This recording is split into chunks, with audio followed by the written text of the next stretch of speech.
એક બાદશાહનો બગીચો હતો, એક રાજાનો બગીચો હતો. દેશ વિદેશના બધા પુષ્પ, બધા વૃક્ષો, નાના મોટા છોડ, બહુ સરસ મજાનું સુંદર ગાર્ડન બગીચો. પણ એક બાઈ એની માલણ હતી, એના પતિ નહોતા, એટલે બાઈ બધું જ સંચાલન કરે. એમ કહેવાય કે પોતાનું લોહી રેડીને એણે જાણે પાંદડાઓ બધા વૃક્ષો ઊભા કર્યા હોય. રોજ એટલી બધી સેવા કરે. વૃક્ષ એટલે જ એને ભગવાન.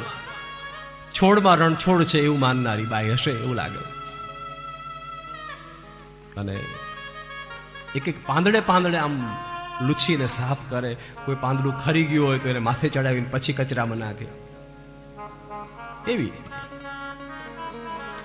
પણ એને 5 દિવસ કઈ બારગામ જવાનું થયું, કોઈ લગ્ન પ્રસંગ કે કઈ હશે પ્રસંગ, એટલે છોકરાને કીધું. છોકરા કે હા બેટા, આ બગીચો મારો પ્રાણ છે.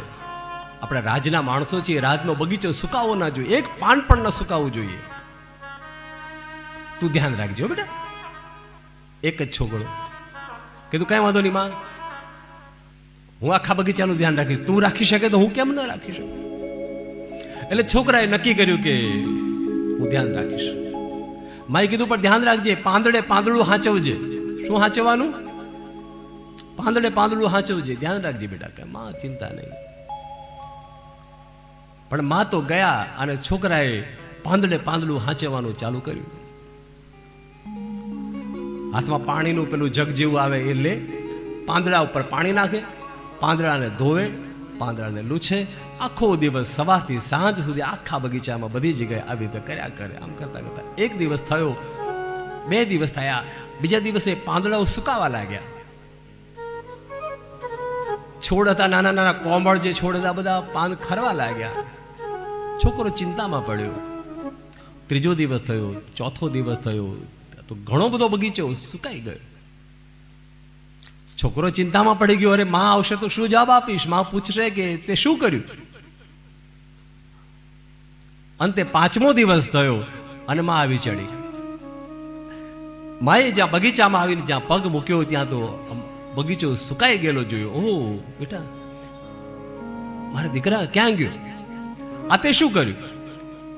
બેટા ધ્યાન નથી રાખતો? બેટા મારા, મેં કેટલી માવજત કરેલી આ બગીચાની, તે અડધો બગીચો સૂકવી નાખ્યો. બેટા તે બગીચામાં પાણી ના નાખ્યું. છોકરાની આંખમાં આંસુ આવી ગયા, રડતા રડતા કે માં, મેં તે તારી જેમ પાંદડે પાંદડે પાણી રેડ્યું છે, પણ બગીચો સુકાઈ જાય તો એમાં હું શું કરું? મારો કોઈ વાંક નથી, હું ક્યાંય બહાર ગયો જ નથી, આ બગીચામાં જ મહેનત કરી છે મેં. તે કીધું એમાં પૂરેપૂરું ધ્યાન રાખ્યું હતું, પાંદડે પાંદડે પાણી રેડ્યું છે.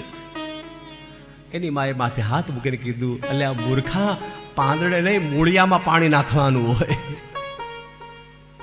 તે પાંદડે પાંદડે પાણી નાખ્યું, પણ મૂળમાં તો નાખ્યું જ નથી કોઈ દિવસ. 5 દિવસમાં મૂળમાં તો પાણી નાખ્યું જ નહીં. પાંદડે પાંદડે પાણી નાખ્યું.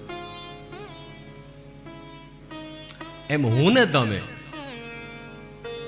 મંદિર મંદિર ફર્યા, યાત્રાઓ કરી, ધર્મ કર્યો, યજ્ઞ કર્યા, યાગ કર્યા, પણ શિવનો અભિષેક કરવાનું મૂળમાં તો ભૂલી જ ગયા.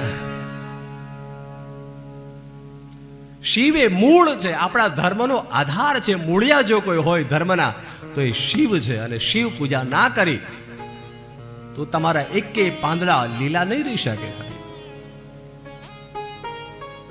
શિવ સનાતન ધર્મ એ આપણા મૂળિયા છે, મૂળ છે. આપણે બધું કરીએ છીએ પણ શિવને ભજવાનું ભૂલી જઈએ છીએ. આ વસ્તુ ધ્યાન રાખજો. અને હા, ભલે પાંદડાને સાફ કરો કે ન કરો એની બહુ ચિંતા ન. મૂળમાં પાણી નાખો તો પાન આપોઆપ ખીલી જ જાય સાહેબ. એને કાંઈ કરવાની જરૂર ખરી?